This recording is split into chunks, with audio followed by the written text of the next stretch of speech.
శ్రీ సచ్చిదానంద సద్గురు సాయినాథ్ మహారాజ్ की जय। శ్రీ సచ్చిదానంద సద్గురు అలివేలు మంగమ్మ సహిత భరద్వాజ మహారాజ్ की जय। శ్రీ సచ్చిదానంద సద్గురు నాంపల్లి బాబా మహారాజ్ की जय। జై సాయి మాస్టర్। ఈరోజు సత్సంగంలో మనం నేను దర్శించిన మహాత్ములు 4 అవధూత శ్రీ వెంకయ్య స్వామి వారి చరిత్ర చదువుకుంటున్నాం। రచన పరమ పూజ్యాచార్య శ్రీ ఎక్కిరాల భరద్వాజ మాస్టర్ గారు। దీనిలో మనం అధ్యాయం 12 పాదుకల పిలుపు ఈ అధ్యాయాన్ని మనం చదువుకుంటున్నాం।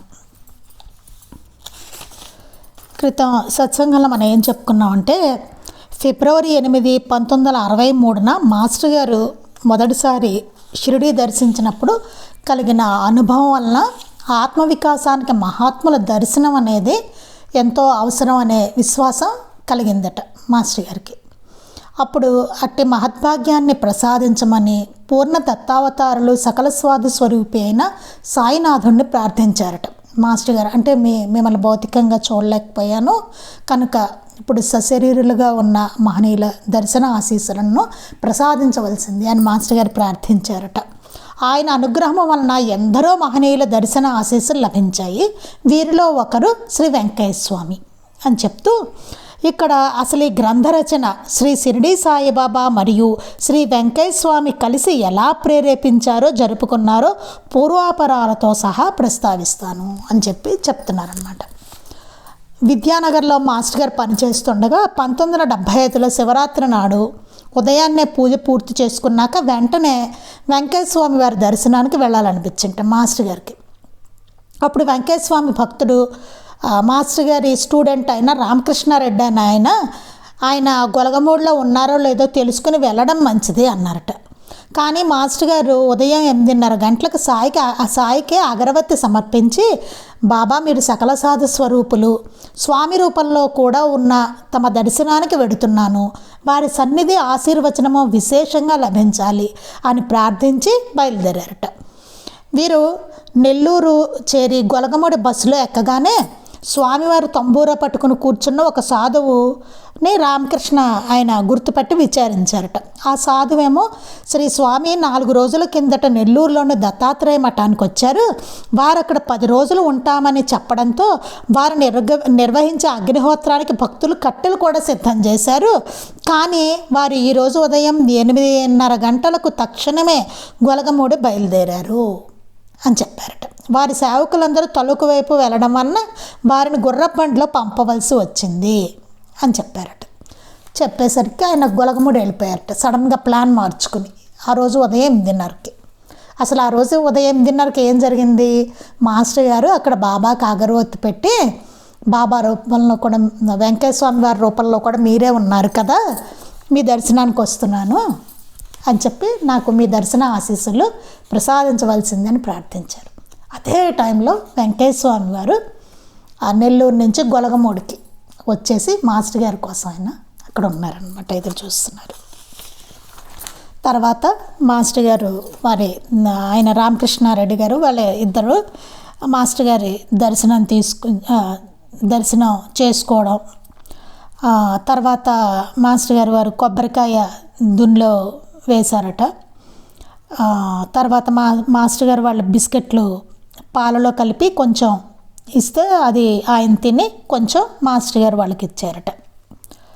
తర్వాత ఏదో మాట్లాడుతున్నారట ఆయన మాట్లాడుతుంటే అప్పుడు స్వామి మాటలు వీరికి అర్థం కాలేట మాస్టర్ గారికి। అర్థం కాకపోతే ఈయన ఏమంటున్నారంటే వచ్చిన సేవకులు చెప్పారట వారికి ఏం అక్కర్లేదు, వారు మన దర్శనం మాత్రమే వారు కోరుకున్నారు అని చెప్పారట। వాళ్ళు ఏమీ చెప్పించుకోవడానికి రాలేదు, ఆయన కోరేదంటూ ఏదీ లేదు, చూద్దామని వచ్చారు, వారిని కూర్చొని అని చెప్పారట। అలా 6 గంటలు స్వామి సన్నిధిలో కూర్చున్నారట। ఒకసారి తర్వాత ఏమైందంటే సెప్టెంబర్ 30, 1980 స్వామి అకస్మాత్తుగా మాకాని వెంకట్రావు గారితో విద్యానగర్ బయలుదేరదామయ్యా అన్నారట। అప్పుడు వెంకట్రావు గారు, గురువయ్య, డ్రైవర్ మస్తానయ్య స్వామిని కారులో ఎక్కించుకుని విద్యానగర్కి చేరారట. కానీ ఎక్కడ కొత్త చోటున ఒక్క రోజులో వెళ్ళిపోదామని గొడవ చేసే స్వామి విద్యానగర్ సాయి మందిరంలో ఎన్నడూ ఎరగని ప్రశాంతతో 4 రోజులు ఉన్నారటండి. ఆ 4 రోజులు తండోపతండాలుగా అక్కడ స్వామి జనం వచ్చేసారట స్వామి దర్శనం చేసుకోవడానికి విద్యానగర్కి. ఆరతులు జరిగేటప్పుడు స్వామి ఎంతో ప్రశాంతంగా ఉండేవారట. ఆయన కూడా చేతులు తడుతూ ఉండేవారట. బాబాతో పాటుగా స్వామికి కూడా మాస్టర్ గారు ఆరతి ఇవన్నీ ప్రసాదం ఇవన్నీ నివేదన ఇవన్నీ చేసేవారట. బాబాకి పూజ చేయడం, తర్వాత స్వామికి కూడా పూజ చేయడం ఇవన్నీ మాస్టర్ గారు చాలా చక్కగా జరిపించారన్నమాట. ఇంకా మిగిలింది మనం ఈరోజు చదువుకోవాలండి. శనివారం ఉదయం స్వామికి స్నానం చేయించి మందిరంలో పడుకోబెట్టగానే వారు తుండుగుడ్డ నెత్తిపై సాయిబాబా వలె చుట్టుకొని కూర్చొని సాయిబాబా సాయిబాబా అని పెద్దగా అంటున్నారు. ఆ రోజు స్వామిని స్నానం చేయించి కూర్చోపెట్టగానే ఆయన తుండుగుడ్డ తలకి బాబా కట్టుకుంటారు చూడండి, అలా కట్టుకున్నారట. కట్టుకుని సాయిబాబా సాయిబాబా అన్నారట. ఆయన శ్రీ సూర్యప్రకాశరావు గారు, స్వామి మీకు ఇక్కడ బాగుందా అని అడిగితే అయ్యా సాలుగా ఉంది అన్నారు. ఆయనకు చాలా నచ్చింది. అక్కడ మాస్టర్ గారు నిర్మించిన బాబా గుడిలోనూ అక్కడ మాస్టర్ గారితో ఉండడం ఇవన్నీ చాలా నచ్చాయి అన్నమాట ఆయనకి. స్వామి ఆ మందిరంలో సాయి పటము ఉంచే వేదికపై స్వామి ధుని వెలిగించి 4 రోజులు నిర్వహించారు. బాబా పటం మందిరంలో ఉండేదన్నమాట. ఆ వేదిక మీదనే స్వామి ధుని వెలిగించారట. అక్కడ వెలిగించి 4 రోజులు నిర్వహించారట. ఆ సాయిబాబా మందిరంలో స్వామి జమ చేయవలసిన 21 కోట్లు ఏమిటో ఎవరికి తెలుసు. అప్పుడు అంటారు స్వామి, ఏమిటి మనం వెళ్ళిపోదామంటే వద్దు వెళ్ళకూడదు, మనం సాయిబాబా నేను ఇక్కడ 21 కోట్లు జమ చేయాలి అంటారు. అది ఏమిటో ఎవరికి తెలుసు అంటున్నారు. అంతటి మహనీయులు నిరంతరము చేసే జప సంఖ్యో లేక వారి తపోమహిమో ఎవరికి తెలుసు. మాస్టర్ గారు అంటున్నారు ఎవరికి తెలుస్తుంది, వాళ్ళు జపాలు చేసే సంఖ్యో, అక్కడ ఉండి జపం చేయడం అనమాట, ఆ సంఖ్యో లేకపోతే వారి తపోమహిమో 21 కోట్లు అంటే ఏమిటో మనకి తెలియదు అంటున్నారు ఇక్కడ మాస్టర్ గారు. శ్రీ సాయిబాబా పట్ల వారికి గల ప్రేమ గౌరవాలకు ఇంతకంటే నిదర్శనం ఏం కావాలి. స్వామి అంతా ఆనందంగా ప్రశాంతతతో అక్కడ అన్నీ స్వీకరించారు. అసలు అంతకన్నా ఇంకేం కావాలి. బాబా పట్ల వారికి గల ప్రేమ గౌరవాలకి ఇంతకన్నా నిదర్శనం ఏం కావాలి అంటున్నారు. ఆ మందిరంలో నిత్యము ఆరతి జరుగుతున్నప్పుడల్లా వారు కూడా అంతవరకు కళ్ళు మూసుకుని తమ ధోరణిలో తాము ఉన్నా కూడా ఆ సమయంలో మాత్రం కళ్ళు తెరిచి ఆరతి కేసి నిశితంగా చూసేవారు. ఇప్పుడు ఈ అవధూతులు ఎట్లా ఉంటారంటే వాళ్ళ ధోరణిలో వాళ్ళు ఉంటారు. అసలు మన కేసు చూడడము అవన్నీ ఉండవు, ఏదో మాట్లాడుకుంటూ ఏదో చేస్తూ అట్లా ఉంటారు. అసలు మన కేసు చూడడం కూడా ఉండదు. అసలు వాడి దృష్టి మన మీద ఇట్లా పడిందంటేనే చాలా అదృష్టం అనమాట. ఆ కొంచెం మేరే ఉంటుంది వారికి, మిగతా అంతా వారి ధోరణిలోనే వాళ్ళు ఉంటారు. ఈ కొంచెం మేరే మనకి కొద్దిగా అట్లా దృష్టి మన మీద సారిస్తారు. అంతేగాని మాస్టర్ గారిలాగా అట్లా ఉండదు వారిది, అవధూతలది. అయితే ఇక్కడ ఏం జరిగేదంటే ఆ నిత్యం మందిరంలో ఆరతి జరుగుతున్నప్పుడల్లా వారు కూడా అంతవరకు కళ్ళు మూసుకుని తమ ధోరణిలో తాము ఉన్నవాళ్ళు కూడా ఆ సమయంలో మాత్రం కళ్ళు తెరిచి ఆరతి కేసి నిశితంగా చూసేవారు. ఆరతి సమయంలో మాత్రం ఆయన కాస్త మనలో ఉన్నట్టు అనమాట. ఆరతి కేసి అట్లా చూసి అసలు మనలో ఉన్నట్టే ఉండదు వారిది, అట్లా ఉంటుంది. వారి ధోరణిలో వాళ్ళు ఉంటూ ఉంటారు అవధూతలు. కానీ ఆరతి జరుగుతున్నప్పుడు అలాగ నిశితంగా ఆరతి కేసి చూసేవారట. ఆయన వచ్చిన భక్తులకు చేతితో సైగ చేసి సాయి భజన చేయమని సూచించేవారు. భజన చేయమని చెప్పేవారట చేతులతోటి. ఆయన చెప్పి భజన చేయండి, అందరూ భజన చేయండి అని చెప్పేవారట ఆయన స్వయంగా. 5వ రోజున స్వామి తిరిగి గొలగమూడి వెళ్ళిపోయారు. అట్లా 4 రోజులు ఉండి భక్తులందరినీ అనుగ్రహించి మాస్టర్ గారు చేసిన సేవలన్నీ ఆయన స్వీకరించి అప్పుడు 5వ రోజున ఆయన గొలగమూడికి వెళ్ళిపోయారట. ఇంతటి అనుగ్రహం నాకు విద్యానగర్లో సత్సంగ సభ్యులకి కలగడం కారణం ఒక వంక సాయిబాబా పట్ల స్వామికి గల ప్రేమ గౌరవాలు మరియు మేమందరం చేసే శ్రీ గురు చరిత్ర, శ్రీ సాయిబాబా జీవిత చరిత్రల పారాయణలే. మహాత్ములు ఎక్కడికైనా వచ్చారంటే అంతటి అదృష్టం అక్కడ కలగడానికి కారణం ఏంటంటే వీరందరూ చేసే ఎవరైతే అందరూ పారాయణలు చేస్తారో శ్రీ గురు చరిత్ర, శ్రీ సాయి లీలామృతం, ఆ పారాయణల ఫలితంగా మహనీయులు అక్కడికి రావడం అనేది జరుగుతుందన్నమాట. ఎక్కడైనా సరే చరిత్ర పారాయణలు జరుగుతుంటే వారు ఖచ్చితంగా మహనీయులు అక్కడికి వస్తారు, వారి దర్శన ఆశీస్సులు లభిస్తాయన్నమాట. ఇక్కడ ఏం చెప్తున్నారంటే ఆయన రావడానికి కారణం ఏంటంటే స్వామికి బాబా పట్ల గల ప్రేమ, గౌరవాలు, అది కాకుండా మేము అందరం చేసే శ్రీ గురు చరిత్ర, శ్రీ సాయిబాబా జీవిత చరిత్రల పారాయణలే అని చెప్తున్నారు.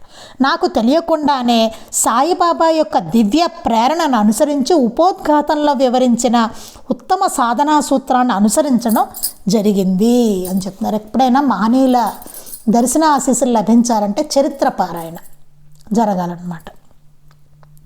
అది ఇక్కడ చెప్తున్నారు. అది నాకు తెలియకుండానే ఒక దివ్య ప్రేరణగా జరిగిపోయింది అని చెప్తున్నారు.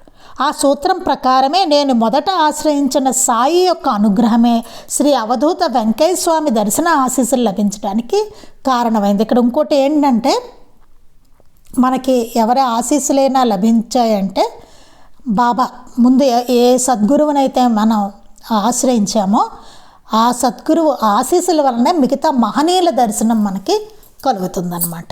ఇక్కడ అలా మాస్టర్ గారికి బాబాని ప్రార్థించడం వలన ఎంతోమంది మహనీయుల దర్శనాలు కలిగాయి అని చెప్తున్నారు.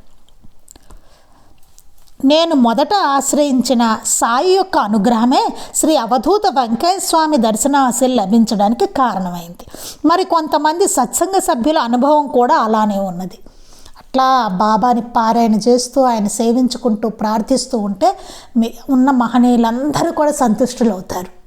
మనకి మంచి దర్శన ఆశీస్సుల్ని వారు ప్రసాదిస్తారనమాట. అంత గొప్పది. బాబా పూజ చేసుకున్నా, పారాయణ చేసుకున్నా, ఆయన సేవ చేసుకున్నా, ఆయన భజన చేసుకున్నా, ఆయన స్మరణ చేసుకున్నా, ఇవన్నీ అన్నమాట. ఒకరోజు స్వామి ఉదయం 9 గంటలకు ఎక్కడికో బయలుదేరి కూడా ప్రయాణం ఆపుకున్నారు. ఒకరోజు స్వామి ఎక్కడికో వెళ్దామని బయలుదేరబోయట. 9ంటికి బయలుదేరబోయి మళ్ళీ ప్రయాణం ఆపేసుకున్నారట. వారితే ఎట్లా ఉంటుందంటే సడన్గా పదండి అంటారు, లేదా సడన్గా క్యాన్సిల్, అట్లా ఉంటుంది. ఆ సేవకులకి చాలా కష్టం అవధూతలతోటి. కారణం ఎవరికీ తెలియలా, ఎందుకో కూడా ఎవరికీ తెలియదు, వారు ఏం చెప్పరు కదా, దాంతో ఎవరికీ తెలియలేదు. కొద్దిసేపట్లో మా సత్సంగ సభ్యుడు శేషాద్రి వారి దర్శనానికి వచ్చాడు. కొద్దిసేపట్లో ఏమైంది, మాస్టర్ గారి యొక్క సత్సంగ సభ్యుడు శేషాద్రి అనే ఆయన దర్శనానికి వచ్చాట. అతడు గొలగమూడి బయలుదేరే ముందు తనకు స్వామి దర్శన ఆశీస్సులు లభింపజేయమని సాయిబాబాను ప్రార్థించాడట. ఆయన ఎప్పుడు ఉంటారో ఎప్పుడు ఉండరో తెలియదు కదా, బాబాని ప్రార్థించుకోవడమే, నాకు ఆయన దర్శనం ప్రసాదించండి బాబా అని చెప్పి అతను అలా ప్రార్థించాడు. ప్రార్థించగానే ఏమైంది, అక్కడ గొలగమూడిలో స్వామి బయలుదేరదాం అనుకున్న ఆయన టక్కన క్యాన్సిల్ చేసుకున్నారు, వెళ్లకుండా. ఎందుకో అక్కడ ఎవరికీ అర్థం కాలేదు. తీరా చూస్తే ఆ శేషాద్రి అని ఆయన స్వామి దర్శనానికి వచ్చాడు. అది చూడండి, బాబాని ప్రార్థిస్తే వాళ్ళ వెయిటింగ్ అక్కడ మన కోసం, అట్లా ఉంటుంది. అందుకే అలనాటి మహాత్ములందరూ ప్రపంచంలోని సద్గురు కూటమికి అంతటికీ శ్రీ సాయిబాబా సామ్రాట్ అని చెప్పారు. అందుకే మహాత్ములందరూ కూడా బాబాని ఎంతో గొప్పగా కొనియాడారనమాట. ప్రపంచంలోని సద్గురు కూటమికి, ప్రపంచంలో ఎంతమంది సద్గురువులు ఉన్నారో వారందరి కూటమికి సాయిబాబా సామ్రాట్ అని చెప్పారట. ఆయన సామ్రాట్ అట. అంతమంది మహాత్ములకి ఆయన సామ్రాట్ అంటే ఎంత గొప్పవారో, ఆయన స్థితి ఎట్లాంటిదో మహనీయులే అట్లా కొనియాడారంటే ఎంత గొప్పవారో బాబా చూడండి. ఆయన్ని ప్రార్థిస్తే ఎంతమంది మహనీయుల దర్శనమైనా సరే లభిస్తుంది అన్నమాట. దానికి రుజువు మనకి ఇక్కడ మాస్టర్ గారు మనకి చెప్పారు. అందుకని ఆయనను వాళ్ళంతా పెద్దన్నగారు అని వ్యవహరించేవారు. బాబా అంటే ఎంతో గౌరవం మహనీయులందరికీ. పెద్దన్నగారు అని గౌరవించేవారట. అంటే చూడండి, అసలు అంతటి సాయినాథుల వారి మీద ఇప్పుడు ఎన్ని విమర్శలు, అసలు ఎన్ని రకాలుగా వస్తున్నాయో చూడండి. సాయి భక్తులకి ఎంతో బాధాకరమైన విషయం అది. ఇన్ని బాబా మందిరాలున్నా, షిరిడీ అంత వైభవంగా అంత ఇదిగా ఉన్నా సరే బాబాకి ఈరోజు ఎలా వచ్చాయో చూడండి, విమర్శలు ఎట్లా అంటున్నారో చూడండి. మహాత్ములే కొనియాడారు ఆయన్ని సామ్రాట్ అని. ప్రపంచంలో ఉన్న మొత్తం సద్గురు కూటమికి సామ్రాట్ ఆయన. అంతటి గొప్ప ఆయన. మహాత్ములు ప్రశంసించడం అంటే మాట్లాడండి. మళ్ళాంటి వాళ్ళు ఎవరినైనా పొగిడారంటే పోనీ సరే అలా తిట్టుకునే పోనీ అర్థం ఉంది. అట్లా కాదు, మహనీయులందరూ ఆయన ప్రశంసించారు. అట్లాంటి బాబాని మరి అలా విమర్శించడం అంటే వాళ్ళకి సరైన గ్రంథాలు వాళ్ళు చదవలేదు, సరైన అవగాహన లేదు. వీటి వల్ల ప్లస్ మతం అన్నదానికి వారికి అర్థం తెలియకపోవడం, సనాతన ధర్మం అంటే తెలియకపోవడం, సద్గురువుని ఆశ్రయించకపోవడం, ఇవన్నీ కారణాలు. వాళ్ళ అభిప్రాయానికి వాళ్ళు విలువనిచ్చుకోవడం, వాళ్ళ అభిప్రాయమే కరెక్ట్ అని. ఇందరు మహనీయులు కొనియాడారే బాబాని, తెలుసుకోవాలి కదా ఎందుకు ఇంతమంది కొనియాడారా, ఆయన గొప్పతనం ఏంటి, పోనీ ఎందుకు ఇంతమంది పూజిస్తున్నారు, ఎందుకు ఇంతలా ఉంది అని చెప్పి ఒక్కసారి సరైన గ్రంథాలు చదివి చక్కగా తెలుసుకొని అది కదా అప్పుడు మాట్లాడాలి. అంతే తప్ప ఇలా కాదు కదా కువిమర్శలు చేస్తూ. ఇది దీనికి కారణం అందుకే మాస్టర్ గారు ఏం చెప్తారు, చరిత్ర పారాయణ అని చెప్తారు. చరిత్ర పారాయణ చక్కగా అదేంటి, ఏ గ్రంథాలు పడితే ఆ గ్రంథాలు కాదు, ప్రామాణికమైన గ్రంథాలు మాత్రమే చదవాలి. ఎప్పుడూ అంతేనండి. లేకపోతే మనకి కన్ఫ్యూజన్ తప్ప ఎవరికైనా మనకైనా సరే కన్ఫ్యూజన్ తప్ప ఇంకేం ఉండదు. ప్రామాణికమైన గ్రంథాలే చదవాలి.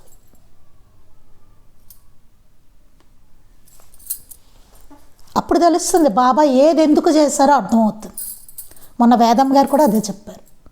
ఏది ఎందుకు చేశారు బాబా, ఆయన ఎందుకు అలా ఉన్నారు, ఆయన జన్మరహస్యం అన్నది అసలు ఎవరికీ తెలియదే, ఎందుకట్లా 16 ఏళ్ల బాలుడిగా ఆయన ప్రకటమయ్యారు. ఇవన్నీ మనకి తెలియాలంటే మాస్టర్ గారి గ్రంథాలే, సాయి లీలామృతం చదవాలి, మిగిలిన సాయి ప్రబోధామృతం, సాయి సన్నిధి, ఇవన్నీ గ్రంథాలు చదివితే తప్ప అర్థం కాదు ఆ ప్రశ్నలకు సమాధానం. అది తెలుసుకోకుండా మాట్లాడటం అన్నమాట. ఇప్పుడు ఏంటి, యూట్యూబ్, ఫేస్బుక్ బోల్డ్ ఉన్నాయి కదా, ఇంకా దాంతో ఈ మాధ్యమాలన్నీ ఎక్కువైపోయేసరికి ఎవరికి తోచింది వాడు మాట్లాడేస్తున్నాడు అంతే. అది తప్ప కరెక్టా, ప్రమాణమా కాదా, అసలు ఎవరి గురించి మనం మాట్లాడుతున్నాం, ఎంతటి ఆయన గురించి మనం మాట్లాడుతున్నాం అన్నదే తెలియట్లేదు. అలా ఉంది పరిస్థితి. దీనికి ఒక్కటే మార్గం, మాస్టర్ గారి గ్రంథాలనే మనం అందరికీ పరిచయం చేయడం అన్నదే మార్గం. అది తప్ప ఇక వేరే ఇది లేదు. ఇంకా మనం నిజంగా బాబా భక్తులం అయితే చేయవలసింది అదే. ఎంతమంది ఉన్నారో వాళ్ళందరికీ బాబా సరిగ్గా అర్థం అవ్వాలి. అర్థమయ్యేలాగా చక్కగా ఈ గ్రంథాలు మాస్టర్ గారు ఇచ్చారు కాబట్టి వాటిని హాయిగా పరిచయం చేయడమే ధైర్యంగా. ఎందుకంటే ప్రమాణం మాస్టర్ గారు రాసిన గ్రంథాలు ఎంత వివరంగా చక్కగా ఇంకా ఎక్కడా దొరకవట్ల మనకి. అది శ్రీ వెంకయ్య స్వామి కూడా మన దేశంలో సాయిబాబా గురించి ఎక్కువగా తెలియని రోజుల్లోనే తమ సేవకులతో, అయ్యా ఉత్తరాన మన అన్నగారు ఉన్నారు, ఆయనకు కూడా ఎప్పుడు గుండం అంటే అగ్నిహోత్రం వేస్తారు అని చెప్పేవారట. అసలు వెంకయ్య స్వామి గారు ఏంటండి, మన దేశంలో సాయిబాబా గురించి ఎక్కువ తెలియని రోజుల్లోనే అప్పుడే చెప్పేవారట. మన దేశంలో ఎక్కువ తెలియదు బాబా గురించి, ముఖ్యంగా మన తెలుగు రాష్ట్రాల్లో. ఆ రోజుల్లోనే సేవకులతో చెప్పేవారట స్వామి, అయ్యా ఉత్తరాన మా అన్నగారు ఉన్నారు అంటే షిరిడీలో అటు పక్కన, ఆయన కూడా ఎప్పుడు గుండం అంటే అగ్నిహోత్రం వేస్తారు, ఆయన ఎప్పుడు అగ్నిహోత్రం వేస్తారు అని చెప్పేవారట. వాళ్ళు భక్తులతో చెప్పేవారట, మా అన్నగారు ఉన్నారు అక్కడ, ఆయన ఎప్పుడు అగ్నిహోత్రం వేస్తారని బాబా గురించి. మా అత్తగారు మరదలు సత్సంగ సభ్యులు ఎప్పుడు గురు చరిత్ర, శ్రీ సాయిబాబా జీవిత చరిత్ర పారాయణ చేస్తుంటారు. సత్సంగ సభ్యులు ఎవరో చెప్తున్నది ఇది. వారు ఒకసారి మిట్ట మధ్యాహ్నం 3 మైళ్ళు నడిచి స్వామిని దర్శించారు. అప్పట్లో ఆయన మౌనంలో ఉండి ఎవరినీ తాకనిచ్చేవారు కారు. కానీ కాగితాలపై భక్తులకు వేలిముద్రలు వేసి ఇస్తూ త్వరగా కాగితాలు తమ బ్రొటనవేలు కింద ఉంచమని వారిని కోరారు. ఆ పనిలో వారి చేయి తగులుతున్న స్వామి అభ్యంతరమేమీ చెప్పలేదు. సాక్షాత్తు దత్తాత్రేయుడైన సాయిబాబా వలనే వారికి స్వామివారి సన్నిధి, స్పర్శ, ఆశీస్సులు లభించాలి. శ్రీ సాయిబాబా జీవిత చరిత్ర, శ్రీ గురు చరిత్రల పారాయణ, సత్సంగము చేసే భక్తులకు స్వామి అనుగ్రహం తప్పగా లభిస్తున్నది. ఇలాంటి సత్సంగ సభ్యుల అనుభవాలు కొన్ని ఇక్కడ ప్రస్తావిస్తాను. ఇక్కడ ఒకసారి ఒకరి అత్తగారు మరదలు వాళ్ళ సత్సంగ సభ్యులు అనమాట. ఎప్పుడు గురు చరిత్ర, బాబా చరిత్ర వాళ్ళు పారాయణ చేస్తూ ఉంటారట. వారు ఒకసారి మెట్ట మధ్యాహ్నం 3 మైళ్ళు నడిచి స్వామి దగ్గరికి వెళ్ళి దర్శించుకున్నారట. అప్పట్లో ఆయన మౌనంలో ఉండి ఎవరిని తాకనిచ్చేవారు కారు, ఎవరిని అసలు తాకనివ్వడం అనేది ఉండేది కట్ట. ఆయన మౌనంగా ఉండేవారట అప్పట్లో. కానీ కాగితాలపై భక్తులకు వేలుముద్రలు వేసి ఇస్తూ త్వరగా కాగితాలు తమ బొటనవేలు కింద ఉంచమని వారిని కోరారు. కానీ వేలుముద్రలు వేసిస్తున్నారట భక్తులకి.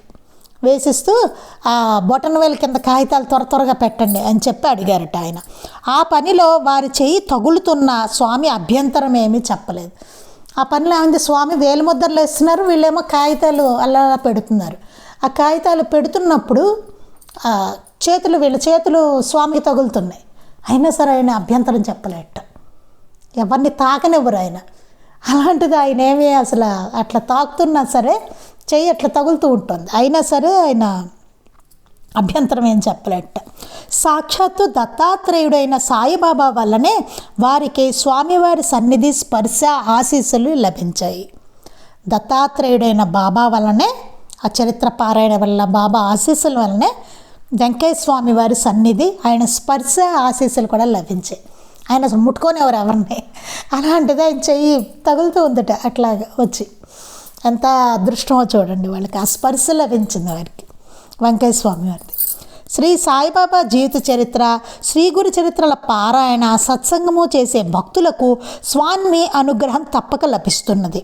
ఇలాంటి సత్సంగ సభ్యుల అనుభవాలు కొన్ని నేను ఇక్కడ ప్రస్తావిస్తాను. ఇలా సత్సంగ సభ్యులకి ఎన్నో అనుభవాలు కలిగేట, అంటే పారాయణ చేసుకుంటూ సత్సంగం చేసుకుంటూ ఉంటే ఇట్లా వెంకయ్య స్వామి వారి సన్నిధి, ఆశీస్సులు ఇవన్నీ లభించాయన్నమాట. అది చెప్తున్నారు. ఇంకా చాలామందికి చాలా అనుభవాలు కలిగాయి అనేసి. సూళ్ళూరుపేటలో సత్సంగము పారాయణ చేస్తూ ఉన్న చిరంజీవి అల్లు భాస్కర్ రెడ్డికి స్వామిని దర్శించాలని సంకల్పం కలిగింది. కానీ అవకాశం ఇంకా కలుగలేదు. వేరొక పని మీద 1977లో అతడు నెల్లూరు వీధి వెంట వెడుతుండగా పక్కగా ఒక రిక్షాలో పోతున్న వ్యక్తి ఒక షాపులోని టైలర్తో స్వామి దర్శనానికి వెడుతున్నానని చెప్పాడు. ఇక్కడ ఏం జరిగిందంటే, సూళ్ళూరుపేటలో ఆయన సత్సంగం పారాయణ చేస్తూ ఉన్న అల్లు భాస్కర్ రెడ్డి అని ఆయన స్వామిని దర్శించాలని ఆయనకి సంకల్పం కలిగిందట. కానీ ఆయనకు అవకాశం కలగలేట. వేరే పని మీద ఆయన 77లో నెల్లూరు వీధి వెంట వెడుతుంటే పక్కగా ఒక రిక్షాలో పోతున్న వ్యక్తి ఒక షాపులోని టైలర్తో స్వామి దర్శనానికి వెళుతున్నానని చెప్పాట. ఒక షాపులో టైలర్ ఉన్నట్టు. ఆ టైలర్ తోటి ఈ పక్కల రిక్షాలో ఒక అతను వెళ్తూ నేను ఇలా వెంకయ్య స్వామి వారి దర్శనానికి వెడుతున్నాను అని చెప్పాట. వెంటనే భాస్కర్ తన నమస్కారాలు స్వామికి చెప్పమని ఆ వ్యక్తితో చెప్పాడు. వెంటనే ఈయన ఏం చెప్పారట, నేను దర్శించాలనుకుంటున్నా, నాకు ఇంతవరకు వీలు కాలేదు, స్వామికి నా నమస్కారాలు కొంచెం తెలియజేయండి అని ఆ వ్యక్తితో చెప్పారట. తరువాత ఆ చిత్రమైన సంఘటన శ్రీ సాయి ప్రేరణయని తెలిసి మధ్యాహ్నం 12:30 గంటలకు గొలగమూడి చేరి స్వామిని దర్శించాడు. వెంటనే అనిపించింట, ఇదేంటి నేను ఇక్కడ ఇలా ఉండగా పక్కనే రిక్షాలో అతను స్వామి దగ్గరికి వెళ్తున్నాను అనడం ఏంటి, ఇదేదో స్వామి ప్రేరణే అని అనుకున్నట్టు, అంటే దర్శనం లభించబోతోంది అనేటువంటి సంకేతం ఆయనకు కలిగిందిట. అనిపించి ఇదేదో బాబా ప్రేరణ అయ్యి ఉంటుంది నాకు అనుకున్నారట. అని మధ్యాహ్నం 12:30కు గొలగమూడి వెళ్ళిపోయారట, స్వామిని దర్శించారట. స్వామి అతనిని కొద్దిసేపు ఒక పక్కన కూర్చోమని మరలా రమ్మన్నారు. అతడు అచ్చటి భక్తుల చెంతకు వెళ్ళి కూర్చోగానే అతడు రావడానికి కొద్ది ముందు స్వామి ఆ భక్తులతో ఇక్కడికి ఒక బ్రాహ్మణుడు వస్తున్నాడు అన్నారట. అతను మరలా స్వామిని దర్శించగానే ఆయన నీకు ఒక భక్తుడు కలుస్తాడు, మీ ఇద్దరూ కలిసి దేవాలయం పని చూస్తారు అని చెప్పి నీకేం కావాలి అని పదే అడిగారు. మీ ఇద్దరు కలిసి దేవాలయం పని చూస్తారు అని చెప్పి నీకేం కావాలి అని పదే పదే అడిగారట. అతడు మీ అనుగ్రహం ఉంటే చాలు అన్నాడు. ఆయన వెంటనే అన్నారట, మీ అనుగ్రహం చాలు స్వామి అన్నట్టు. అప్పుడు స్వామి తమ సేవకునితో, నేను ఇతని గ్రామాన్ని కూడా ఇదివరకే అనుగ్రహించాను అన్నారట. అంటే ఇదివరకే నేను ఇతను ఉన్న గ్రామాన్ని అనుగ్రహించేశాను అని చెప్పారట. తర్వాత మరలా అతనితో, నీకు ఇదివరకే గొప్పవారి కృప లభించింది, నీవు మరలా నమస్కరించడం ఎందుకు అన్నారు స్వామి. గొప్పవారు అని చెప్పినది సాయిబాబా గురించే కదా. అక్కడ ఏం చెప్పారు, ఆయన అన్నారట, నువ్వు ఇలా నమస్కరిస్తున్నావు, నీకు ఇదివరకే గొప్పవారి కృప లభించేసింది, నీవు మరలా నమస్కరించడం ఎందుకు అన్నారట. గొప్పవారంటే ఎవరు, ఆయనకన్నా బాబా అనుకుంటున్నారు ఇక్కడ. అది సాయిబాబా సమకాలికులైన మహాత్ములందరూ కూడా ఆయనని మహాత్ములందరిలోకెల్లా తలమానికమని కీర్తించారు. ఇక్కడ అదే చెప్తున్నారు. బాబాతో అప్పుడున్న సమకాలీనులైన మహనీయులు, అప్పుడు బాబా టైంలో ఉన్న వాళ్ళు కూడా బాబాని మహాత్ముల అందరిలోకెల్లా తలమానికం అని కీర్తించారు. ఆయనను ప్రత్యక్షంగా సేవించిన ఒక భక్తుడు వారి మహాసమాధి తర్వాత వేరొక మహాత్ముని దర్శిస్తే ఆయన కూడా, నీవు ఆశ్రయించిన సాయిబాబా పరమగురువు, మేము కూడా ఆయనను ఆశ్రయిస్తాము అని చెప్పిన వివరం శ్రీ సాయి లీలామృతంలో చూడవచ్చు. మనం లీలామృతంలో చూస్తాం, ఒక భక్తుడు మహనీయుల దర్శనానికి వెళ్తారు. వెళ్ళేసరికి ఆయన అంటారనమాట, మహాసమాధి అయిపోయిన తర్వాత కూడా బాబా దర్శిస్తే వేరొక మహాత్ముని, నీవు ఆశ్రయించిన సాయిబాబా పరమగురువు, మాలాంటి వాళ్ళం మేము కూడా ఆయన ఆశ్రయిస్తాం అని చెప్తారు. అది మనకి లీలామృతంలో కూడా ఉంటుంది. మహనీయులే అన్నారు, మేము కూడా ఆయన ఆశ్రయిస్తాం. ఇక్కడికి ఎందుకు వచ్చో, పెద్ద ఆయన అక్కడ ఉన్నారు, నా దగ్గరికి ఎందుకు రావడం, నాకెందుకే నమస్కారం అనేసి. ఇక్కడ అదే మనకి వెంకటేశ్వర స్వామి దగ్గర కూడా కనపడుతుంది. మనకి ఎందుకు నమస్కరించడం ఎందుకు మరలా అన్నారు ఆయన. చిరంజీవి మన్నవ సత్యం ఇలా వ్రాస్తున్నాడు. శ్రీ భరద్వాజ గారితో పరిచయం కలిగిన మీదట ఆధ్యాత్మికత అంటే ఏమిటో అర్థమై నా కుటుంబ పరిస్థితి వలన అశాంతిగానున్న నా హృదయం శాంతిని పొందింది. ఏమైంది, ఇక్కడ భరద్వాజ్ మాస్టర్ గారితో పరిచయం అయిన తర్వాత ఆధ్యాత్మికత అంటే ఏమిటో ఆయనకు అర్థమయ్యి ఆయన కుటుంబ పరిస్థితి వలన అశాంతిగానున్న ఆయనకి హృదయం శాంతిని పొందిందిట. సాయిబాబా ధ్యానము, ఆయన చరిత్ర పారాయణ చేస్తూ ఉండగా బాబా దయ వలన అనేక మంది మహాత్ముల ఆశీర్వచనాలు పొందాను. నేను శ్రీ వెంకటేశ్వర స్వామి వారిని దర్శనానికి వెళ్ళినప్పుడు ఆయన నాకు భక్తి మార్గంలో అభివృద్ధి ఉందని ఆశీర్వదించారు. రెండోసారి సోదరుడు పి దామోదర్ రెడ్డితో కలిసి వారి దర్శనానికి వెళ్ళాను. అప్పుడు ఆయన మా చేత తమను కొంత దూరం మోయించుకున్నారు. ఇలా అద్భుతంగా అనుగ్రహించేవారు అన్నమాట అందరినీ. సామాన్యంగా తమనెవరూ తాకడానికి అంగీకరించిన ఆయన మా చేత స్నానం కూడా చేయించుకున్నారు, ఎవరిని ముట్టుకోనివ్వరు.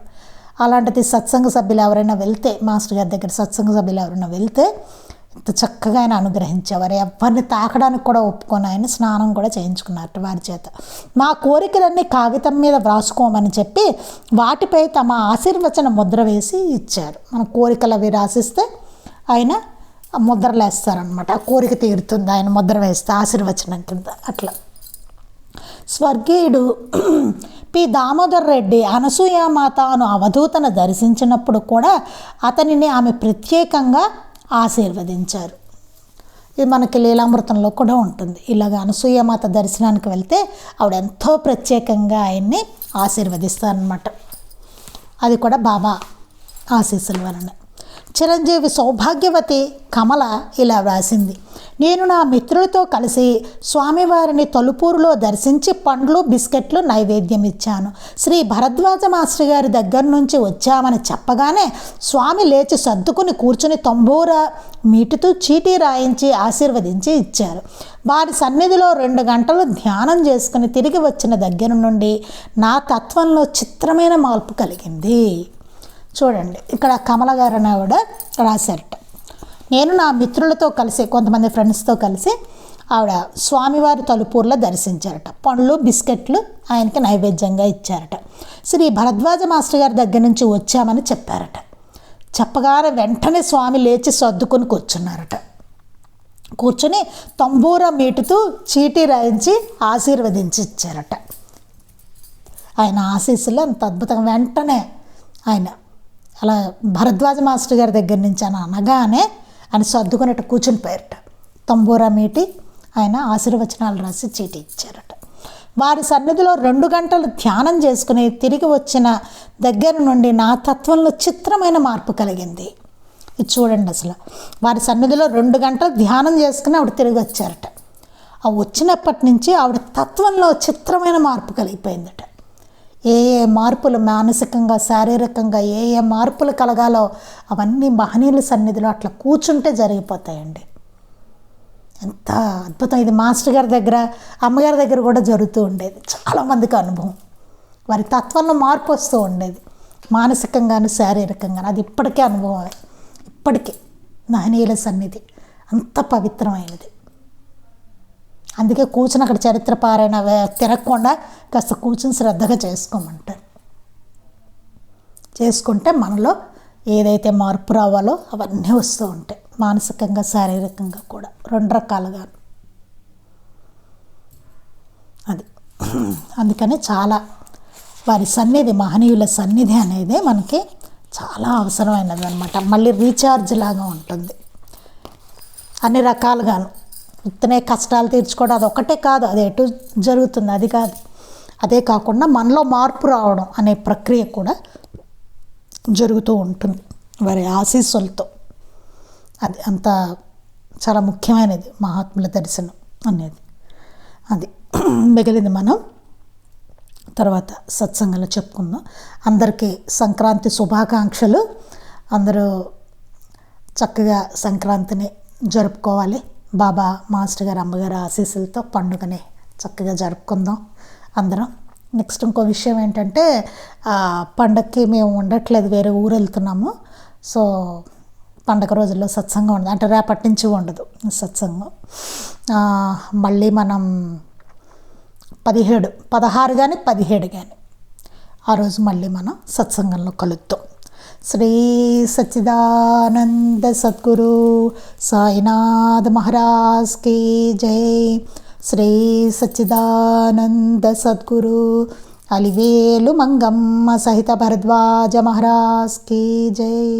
శ్రీ సచ్చిదానంద సద్గురు నాంపల్లి బాబా మహారాజ్ కీ జై.